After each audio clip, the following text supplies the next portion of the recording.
Meus amados irmãos, a paz do Senhor. Vocês estão bem?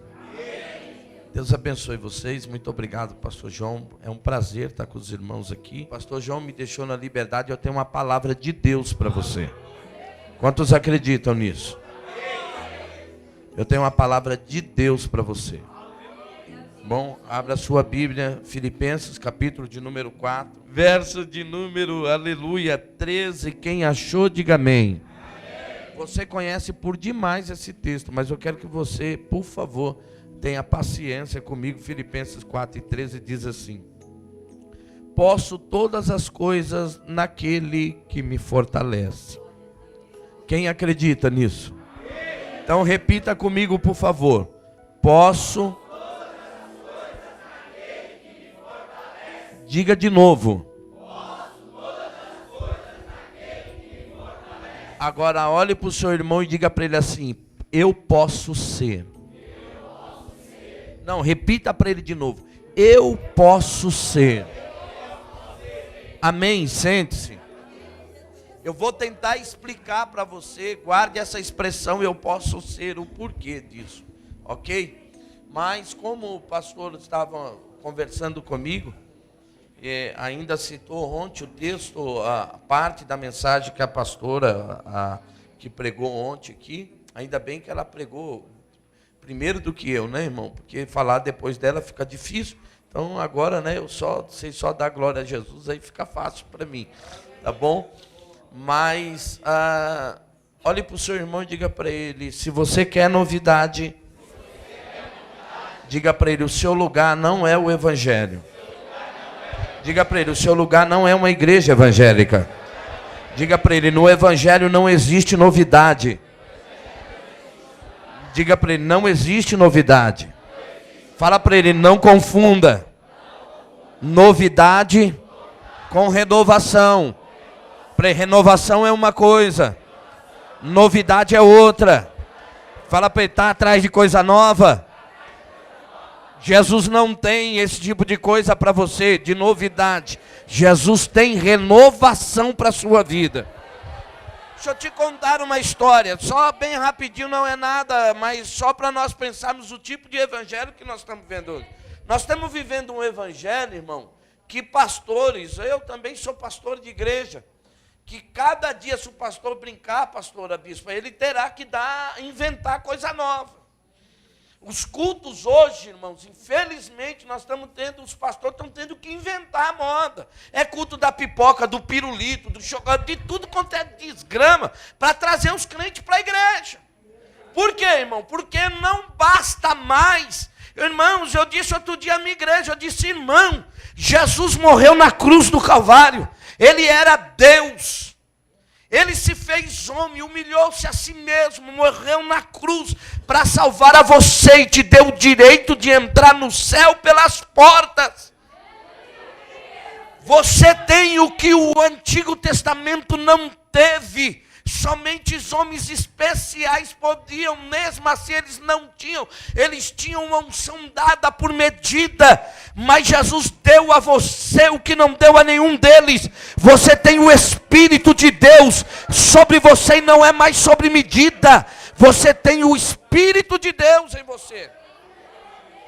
Eu disse aos irmãos, se isso não é o bastante para trazer você à igreja, o que mais eu terei que inventar para trazer você na igreja? Os crentes estão atrás de novidades, irmãos. Cada dia tem pastor virando cambalhota. Já tem pastor nos Estados Unidos, escute o que eu estou lhe dizendo, que as igrejas são tetos que agora abrem. Um guindastre pega ele, amarra ele em uma corda invisível. E ele, vestido de anjo, sai dizendo, eu te abençoo, porque senão o povo não vem. O povo está atrás de novidade, meu irmão. Um dia é a arca, outro dia, sabe, é cada coisa. E nós estamos indo atrás desse tipo de coisa. Ou seja, nós paramos de adorar o bezerro de ouro, mas nós estamos adorando o ouro do bezerro. Você está entendendo? E a novidade, cada dia você tem que ter uma coisa nova. E aí apareceu um tal de João, pregando um evangelho que não era melzinho na chupeta, irmão. Até nego reclama, pastor Calixto só tem uma mensagem, só tem 4 mensagens. Eu dizia, então eu estou melhor do que o João, porque o João só tinha 2. E sabe qual era a mensagem do João, irmão? Arrependei-vos, porque é chegado até vós o reino dos céus. E quando o nego pensava que o pastor João mudou a mensagem, que o povo ia lá, ele chamava o povo de cobra e de raça de víbora. Pode ver, é a mensagem do pastor João.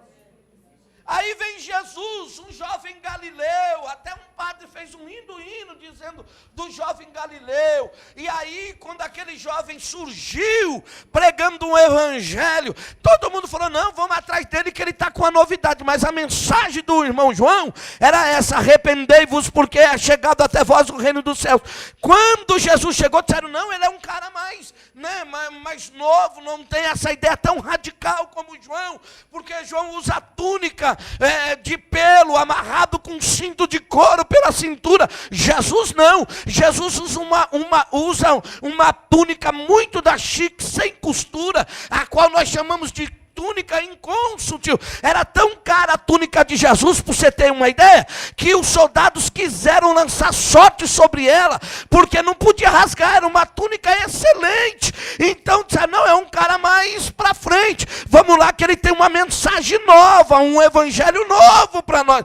Quando chegou lá Mateus 5, sabe qual é a primeira mensagem que Jesus pregou, irmão? Arrependei-vos porque é chegado até vós o reino dos céus. Aí, irmão, Jesus morreu. Disseram, não, ele é meio radical. Agora está vindo aí, entendeu? Os apóstolos, quem sabe eles mudaram de ideia. Viram que não é tudo isso. Aí lá vem o irmão Pedro. No primeiro dia de Pentecostes, Atos 2. Sabe qual é a mensagem do irmão João? Os homens perguntam para ele, irmão João, o que a gente tem que fazer para ser salvo? Ele diz, arrependei-vos para que vocês possam entrar no reino dos céus. Aí vem o irmão Paulo, que é um cara mais liberal, é aquele cara mais light, é aquele cara que não é ligado mais ao radicalismo judaico, até porque ele foi criado nisso, e ele agora vem com uma coisa mais light. Não, ninguém pode botar obrigação sobre a igreja, não, nós somos, Cristo agora é o nosso sabático, nós não temos mais que guardar nada. Não, esse cara é light, esse cara é da hora, esse cara vai vir com um evangelho mais suave para nós. Aí sabe qual é a mensagem de Atos dos Apóstolos? A primeira mensagem que o irmão Paulo prega, arrependei-vos porque é chegado até vós o reino dos céus. Pastor, o que o senhor quer dizer para isso? Não existe novidade no evangelho. O evangelho de 2000 anos atrás é o mesmo evangelho de hoje. O que era pecado ontem é pecado hoje. O que existe é renovação de Deus para a tua alma. Jesus renova você, mas o evangelho é o mesmo. Quantos acreditam nisso? Diga para o irmão, você precisa de renovação.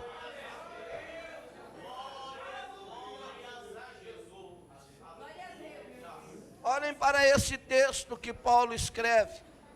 Esta carta de Paulo aos Filipenses, irmãos, é uma carta muito simples.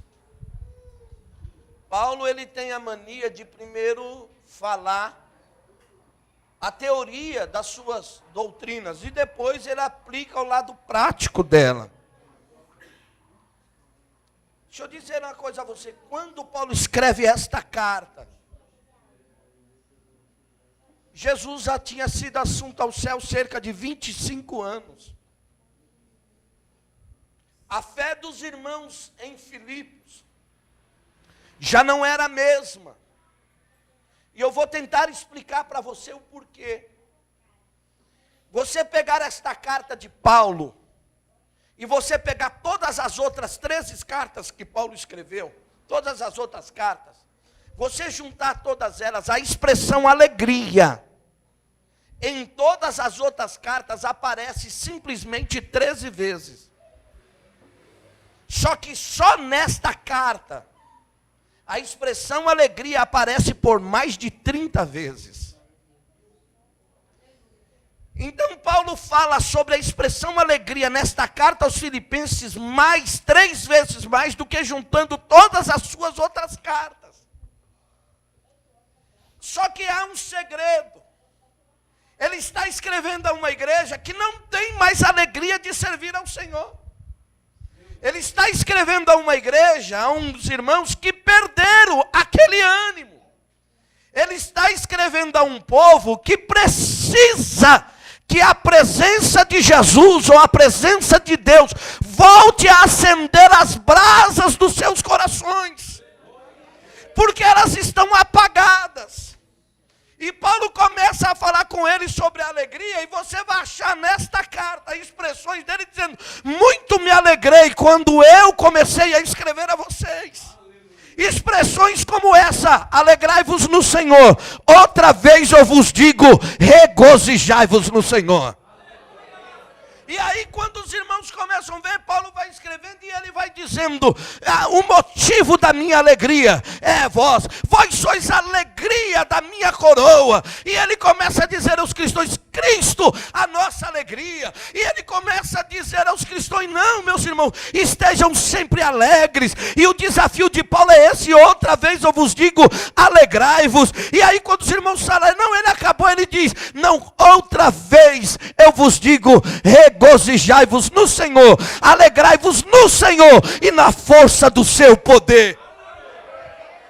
Só que deixa eu lhe falar, quem está escrevendo sobre alegria, porque esta carta é também chamada uma das cartas da prisão de Paulo, é aquelas cartas chamadas as cartas de prisões, que são cartas que ele escreveu quando estava preso no cárcere. Quem está escrevendo esta carta, irmão, é um homem que está numa cela em Roma. É um homem que você não sabe, mas as prisões de Roma, todas elas eram prisões perpétuas. Se você não sabe. Mas por um motivo ou outro, quando existia uma falha no processo penal, o preso era liberto. Mas as prisões de Roma eram prisões muito frias.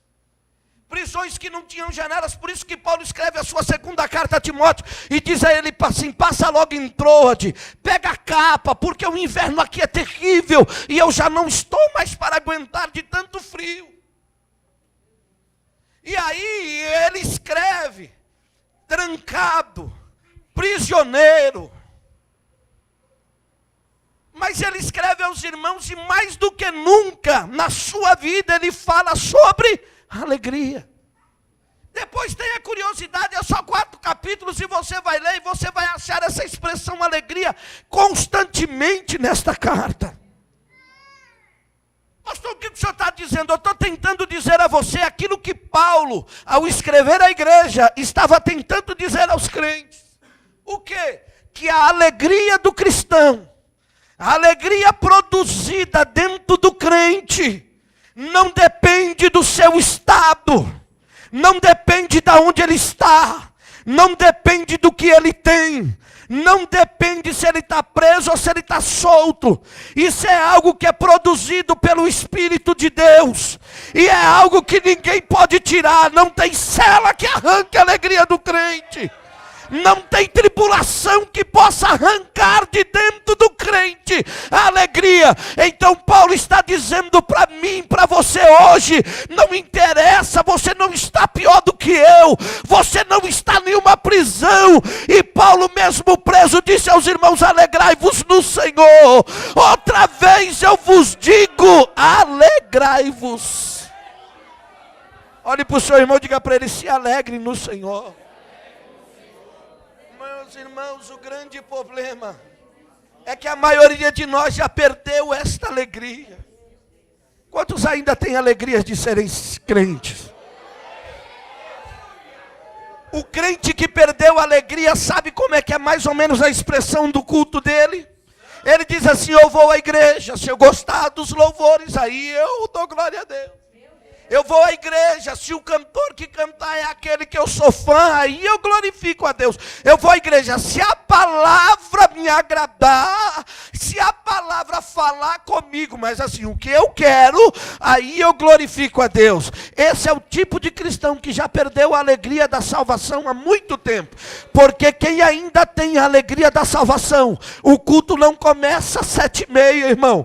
O culto começa quando a gente acorda de manhã, mesmo lá na pia, quando você está lavando a louça, e o seu marido está bêbado na sala, falando que não deve, e você começa a cantar um hino lavando a louça, mesmo sem saber a letra dele, você erra a letra, mas você não para de cantar, e quando você menos espera, a lágrima corre no canto do olho, e você sente o seu coração pulsar, e você diz: eu não vejo a hora de chegar a hora do culto, para mim glorificar a Deus. Aí sabe como é que quem tem essa alegria entra pelas portas?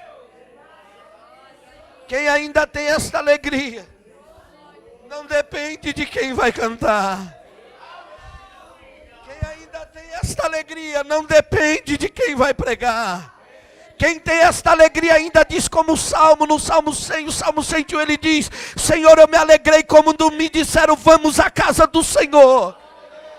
E aí ele disse: como é que eu entrarei pelos átrios da tua casa? Ele diz assim: eu entrarei com um cântico na minha boca. Eu já entro cantando Jesus. E ele diz: e como é que eu vou me apresentar diante do Senhor? Aí ele diz: eu me apresentarei com um novo cântico, louvarei ao Senhor. Quem ainda tem esta alegria, olha para o seu irmão e diz para ele: te alegra. Não, diz para ele: te regozija. Agora diz para ele: é no Senhor. Não, pergunta para ele assim: Jesus ainda te causa alegria? Não, pergunta para ele assim: Jesus ainda te causa um arrepio? Não, pergunta para ele: você ainda sente emoção de falar com Jesus?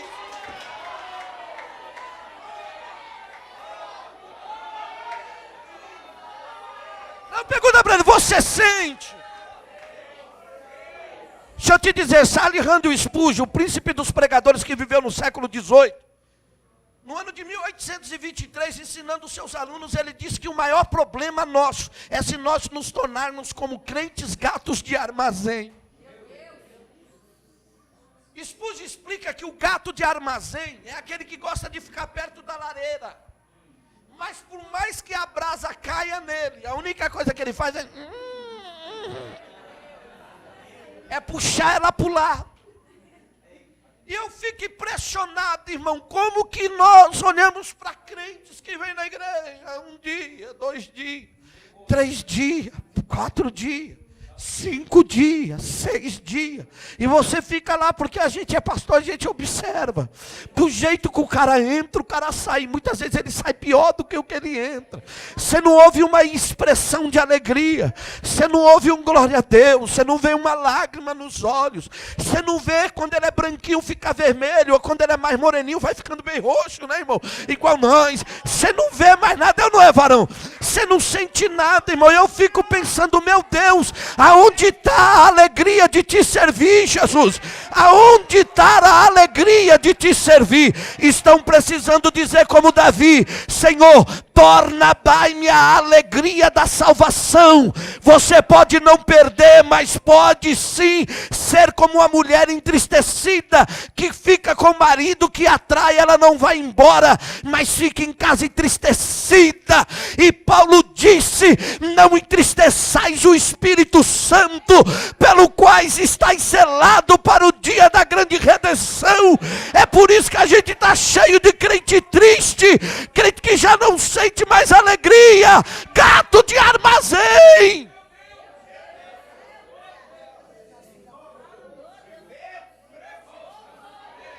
Porque o Espírito de Deus não sai de você, mas ele fica entristecido pelos cantos, porque ele é uma pessoa, e a gente vai cometendo, e ele vai se entristecendo, e ele vai ficando acuado do nosso lado. Mas hoje é dia da alegria da salvação voltar na sua vida, e você se alegrar em Jesus Cristo. Olha, peraí, eu estou na introdução sobre a alegria, mas deixa eu dizer para você, sabe que João capítulo de número 18, é aquele texto quando Jesus está indo embora. Jesus está indo embora. É a sua oração sacerdotal pelos seus discípulos. Sabe o que João diz? João diz, irmão, olha só, Jesus levanta a mão e diz assim: Pai, eu te dou graça. E eu sei que tu sempre me ouves. Eu só oro assim por causa deles, para eles saberem que o Senhor me ouve. Quando aconteceu isso, sabe o que João diz, irmão? A Bíblia diz assim: e Jesus se alegrou no Espírito.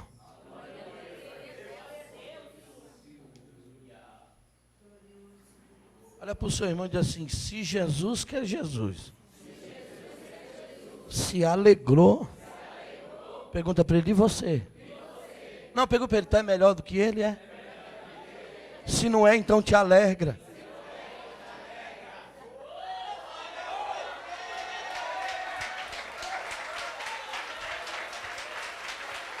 Aleluia. Mas deixa eu dizer a você, Paulo começa a escrever esta igreja por quê? Deixa eu dizer a você o que está acontecendo com esta igreja nesses dias que Paulo está escrevendo. A história nos conta que um grupo de gnósticos, os líderes gnósticos tinham adentrado a toda a Ásia. A Ásia estava infestada com essa doutrina diabólica. Os gnósticos, o gnosticismo, eles eram um grupo de homens, até que gnóstico se diz conhecimento, que eles galgavam ter um conhecimento extra apostólico. É aquela revelação que só é dada a mim. E sabe o que eles diziam? Eles começaram a ensinar nesta igreja que não existia transformação de vida. Eu perdi minha mãe faz 50 dias que eu perdi minha mãe. Mas minha mãe dizia uma coisa sempre para mim, que lá no norte tem um dito que diz que pau que nasce torto, até a cinza é torta. Mas o evangelho não aceita isso. Não é à toa que Jesus é filho de carpinteiro. Entendeu? Não é à toa que Jesus é filho de carpinteiro. Não é à toa que você vai ler nos profetas, você que gosta tanto do Antigo Testamento, que Deus tem um prumo. Ele disse para José: eu vou colocar o prumo e vou acertar as paredes desse povo. Ele tem prumo. Jesus tem uma plana para aplanar a vida torta de crente. E aí, eles começaram a dizer que não existia mudança de vida. Começaram a dizer para os crentes que isso é uma balela, que isso é história da carochinha, que isso não passa de uma utopia. Ou seja, uma verdade que não pode ser alcançada. Que não existia mudança. O que eles estavam dizendo é: quem não presta vai sempre não prestar. Eles diziam mais ou menos assim: se você nasceu com uma tendênciazinha, você vai morrer com ela.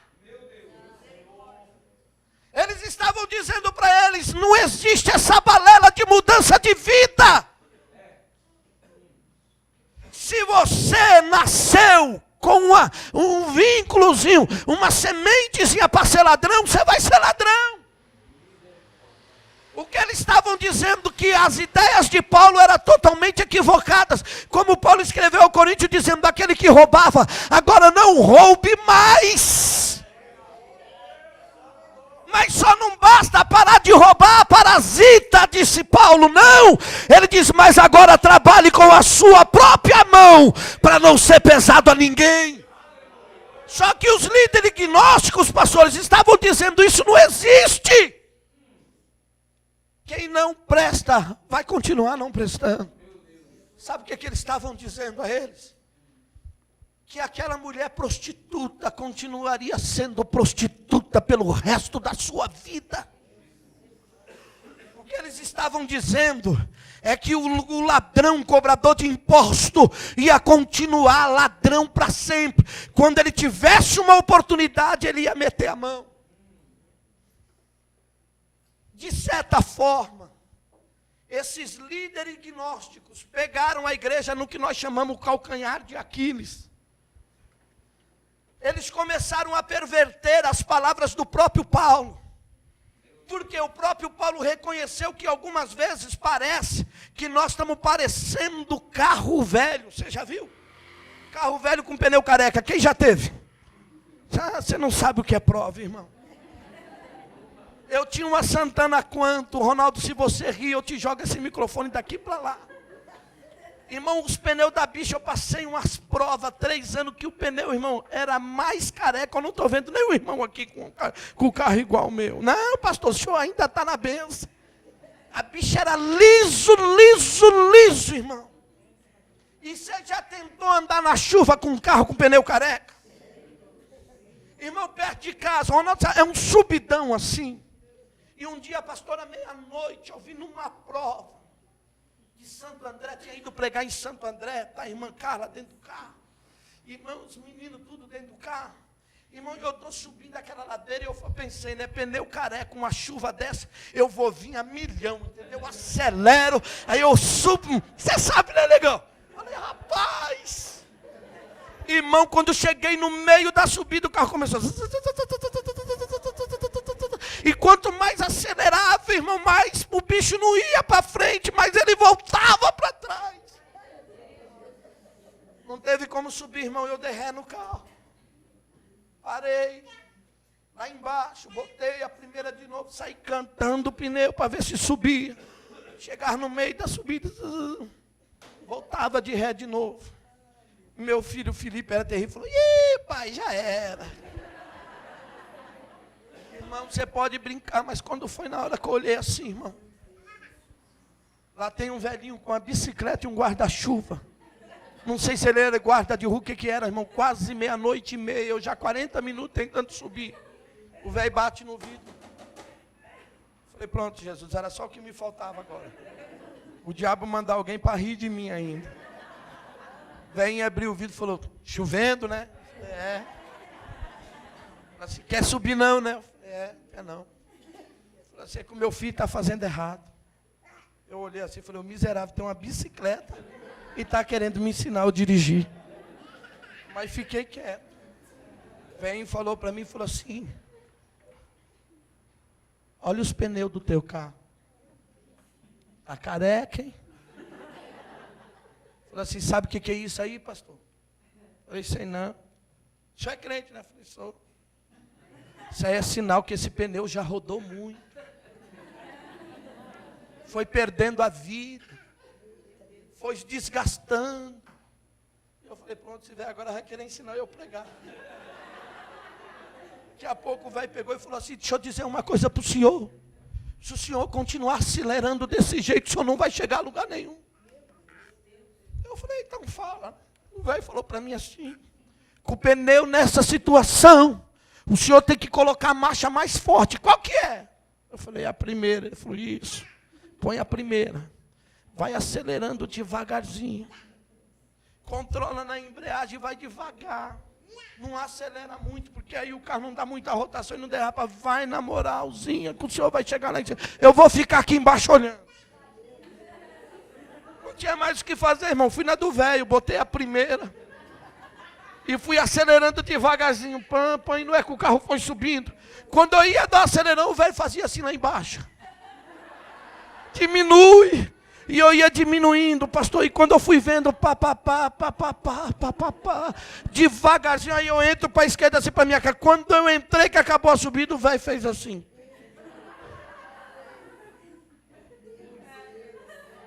Você ainda não entendeu, não? O desânimo chegou, né? Está patinando, não é? Vai mais para trás do que para frente. Nessa hora não é hora de correr, não, irmão. É hora, vai devagar, mas continua andando, não para não. Não para, continua indo, você vai chegar lá. E o que eles estavam dizendo a essa igreja, que não existe mudança. Não adianta lutar contra o seu próprio eu, contra os seus desejos. Não adianta lutar contra as suas tendências pecaminosas, porque ela vai vencer, porque você é assim. E aí eles começaram a perverter as ideias de Paulo. E aí Paulo escreveu. Quando eles começaram a perverter, quando Paulo disse assim, preste atenção. O bem que eu quero, esse eu nunca. Mas o mal que eu não quero, esse eu acabo sempre fazendo. Sabe por que a Bíblia é a atual palavra de Deus, irmão? Porque a Bíblia não trata de coisas, a Bíblia trata de pessoas. E as pessoas podem mudar anos e vir anos, mas elas são sempre a mesma. Por quê? Porque os pecados que nos assolam são sempre os mesmos. O que acontecia com essa igreja, eu sei que está acontecendo com muitos de nós. Irmão, sabe qual é o dia que a gente mais mente para Deus, bispo? É o dia 31 de dezembro. A gente dobra o joelho e diz: Jesus, esse ano eu vou mudar. Ai, meu Deus, pela basteia. Que esse ano, Jesus, o Senhor vai ver. Ainda olha para o pastor e diz assim: conta comigo. O Senhor vai ver. Eita, Jesus, que esse ano eu vou fazer a tua obra. Miserável, quando é dia 6 de fevereiro, ele parte para o mundo. Quando é num carnaval, aí ele está só. Jesus nem vê. Não é que você mentiu, é que na verdade você queria. Mas o bem que você quer, você nunca consegue fazer. Mas o mal que você não quer, você está sempre fazendo. E esses irmãos começaram a acreditar nisso, por quê? Porque eles viam isso na sua vida diária. Falaram: pô, esses caras estão com razão. Porque, pô, a gente, você já viu aquele pecadinho que você diz: não, eu nunca mais faço. Aí você passa 6 meses, você está na bênção, 7 meses, você fala: eita, Jesus, venci. Um ano você diz: glória a Deus, já não, eita, meu Deus, agora não. Quando você menos espera, você abre o WhatsApp, que é um demônio esse negócio. Aí você comete a mesma tristeza. Aí o que acontece com você? Você volta a estaca zero de novo. É assim ou não é? Aí o desânimo pega, você diz: eu não mudo mesmo. Eu sou um lixo mesmo. Não tem jeito para mim, Jesus. E você começa a acreditar nisso. Os crentes estavam desanimados, eles não tinham mais ânimos para ir à igreja. Porque eles começaram a ver que eles não conseguiam mudar de vida. Que eles não conseguiam progredir em uma vida espiritual. Só que Paulo escreve a eles no capítulo 4, dizendo assim: tudo posso naquele que me fortalece. Na verdade, o verbo que Paulo usa aqui é um verbo no grego que quer se dizer ishuo, que é traduzido, quer que eu diga para você? Olha para o seu irmão e diz assim: posso ser. Você não entendeu ainda? Fala para ele de novo: posso ser. Então, quando Paulo diz assim: tudo posso naquele que me fortalece, Paulo está dizendo assim: eu posso ser. Por quê? Porque ele me fortalece para me ser. Você não entendeu ainda? A expressão verdadeira que Paulo usa nesse texto é: eu posso ser. O que, pastor? O que Deus quer que eu seja. Olhe para o seu irmão e diga para ele assim: a primeira coisa que Deus quer. Diz para ele que ele te deu força e graça para você ser. Ele está dizendo: você pode ser nova criatura em Cristo Jesus.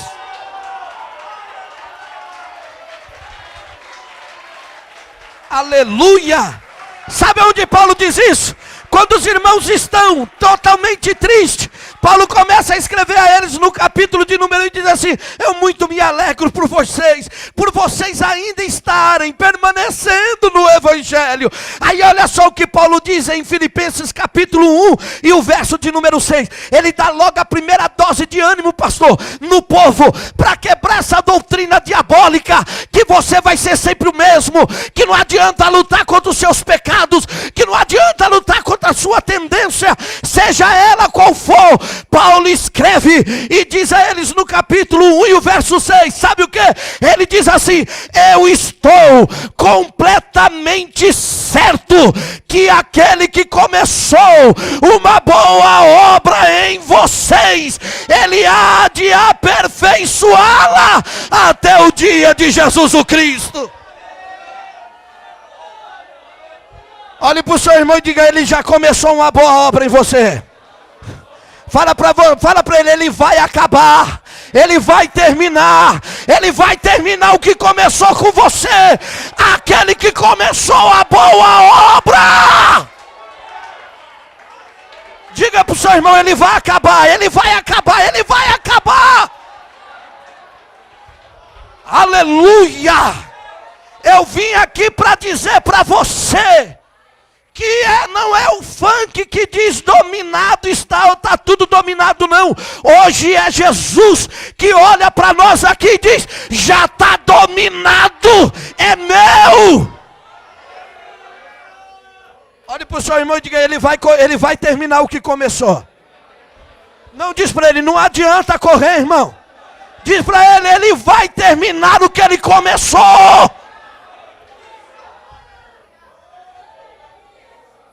Você quer ver? Eu vou provar para você. Eu sei que eu não vou ter tempo de terminar de pregar. Tá bom? Oh, meu Deus, já era. Vou parar agora, pastor. Não vou ter tempo. Outro dia eu volto aqui e termino. Mas, ó.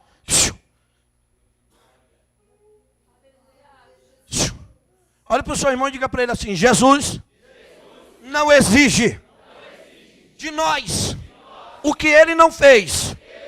Diz para o seu irmão, Jesus só exige de você o que ele fez.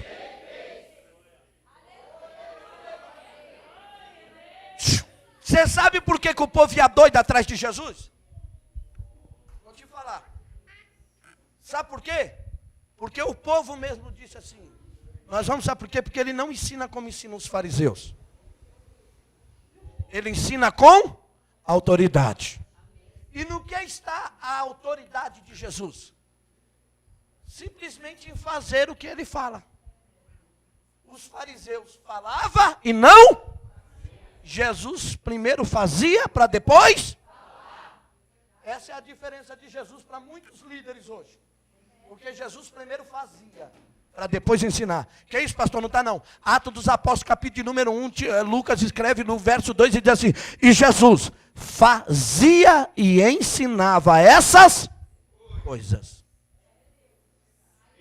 Vou terminar já. Ó, 2 minutos para mim terminar, porque não vai ter tempo não. Outro dia eu volto e termino a mensagem. Mas olha para o seu irmão e diga para ele, te segura. Porque já era. Ele vai terminar o que ele começou. Olhe para mim, Jesus não exige de nós o que ele não faz. Olha só, a Bíblia diz que primeiro Jesus fazia e depois. Então deixa eu te falar, um dia Jesus ensinou, sabe o quê? Falou assim, qual é o rei? Que indo lutar contra o rei não faz primeiro um projeto, se ele vai vencer com 10 ou com 20 mil. Ele diz, qual é de vós que antes de começar uma casa, não chama o arquiteto, um engenheiro, faz um projeto, analisa se vai ter condições de terminar aquilo que porque senão, Jesus diz, vai passar alguém, vai olhar, balançar a cabeça e dizer, nécio, besta, bobo. É na expressão da linguagem de hoje, foi o que Jesus disse.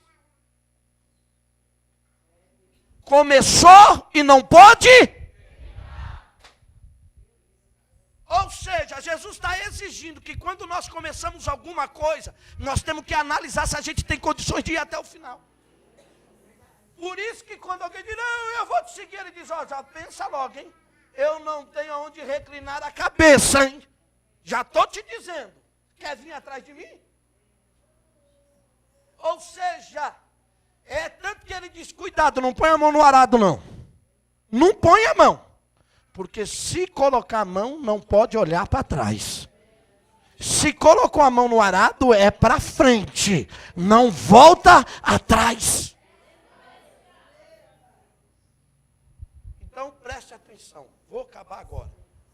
Jesus olha e diz assim. Não foi isso que eu ensinei? Que antes vocês façam um projeto, olha para o seu irmão e diz assim, aplica isso no mundo espiritual. Pergunta para ele assim, tu acha que Jesus é pego de surpresa, é? Pelos teus erros, pelos teus interpérios, pelas tuas quedinhas. O projeto da tua vida, diz para ele, Não começou quando você aceitou Jesus, não, rapaz. O projeto da tua vida começou muito antes. Você não era nem formado no ventre da tua mãe, Ele já te conhecia.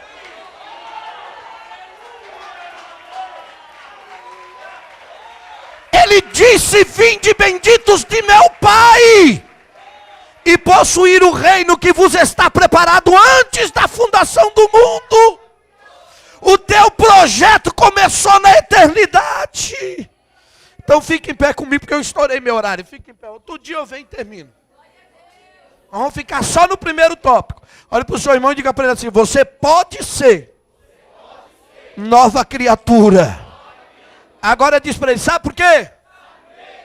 Porque se ele começou, ele vai terminar. Diga para o seu irmão assim: ele tem cada bloco que a parede da tua vida precisa. Ele tem a janela do tamanho certo para a tua parede. Ele tem a calha certa para a água do teu telhado. Dá a mão para o seu irmão e diz para ele: ele vai terminar, irmão, que ele começou. E como é que Deus termina isso? Diga para ele: não deixando que o pavio que fumega se apaga. Ele disse: não vai apagar o pavio que fumega. Eu estou dizendo a você que as brasas vão voltar a serem acendidas. Olha para o teu irmão e diz para ele: se a brasa estava apagada, te prepara. Jesus vai soprar, Jesus vai assoprar, Jesus vai assoprar sobre ela. Aleluia, aleluia. Eu vou orar agora, eu quero que Jesus acende. Jesus vai acender de volta a alegria e a esperança de você ser nova criatura. Olha para o seu irmão e diz: eu estou nascendo de novo. Eu estou nascendo de novo. Eu estou nascendo de novo da água e do Espírito. Eu estou nascendo de novo. Deus, é no nome de Jesus o seu filho. Jesus traz nova vida, traz novidade de vida, traz mudança de vida.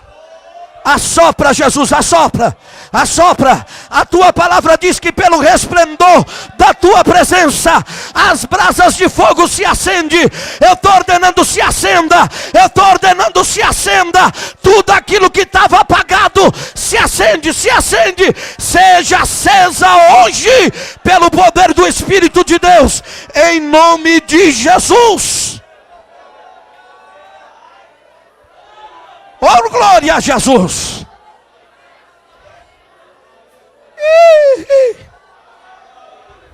Estou indo embora. Mas olha para o seu irmão.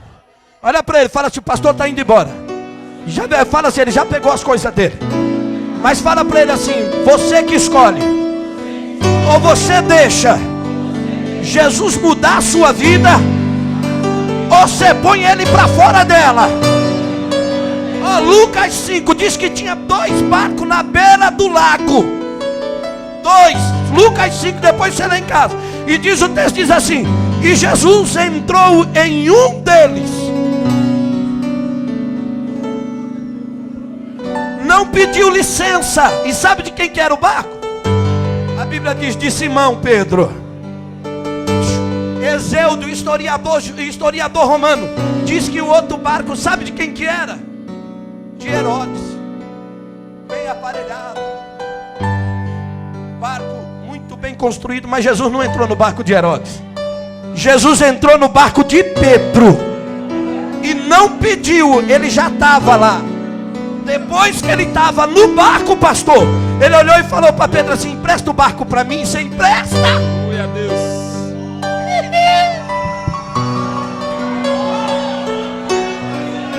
Olha para o seu irmão e diz para ele: Jesus já entrou na sua vida, irmão. Não, fala para ele: Jesus já entrou, já era, agora ele vai mudar ela. Recebe mudança de Deus, recebe mudança de Deus. Ele já entrou.